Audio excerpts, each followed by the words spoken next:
I believe our future lies in the development of new sources of energy.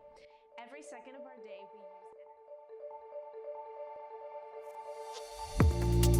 use Geothermal energy has huge potential, but it's too expensive. To make closed-loop system efficient, we need helical-type downhole heat exchanger. When my dad presented this technology, I thought, I can model that. Additive manufacturing is becoming cheaper, more reliable, and more accessible, and allows us to manufacture complicated geometric shapes without it becoming very expensive.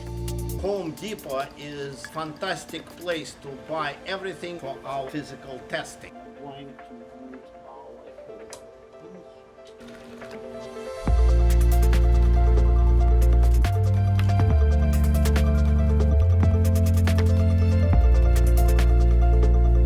My dad and I do math homework together, we ski together. It was just very natural to work on this together.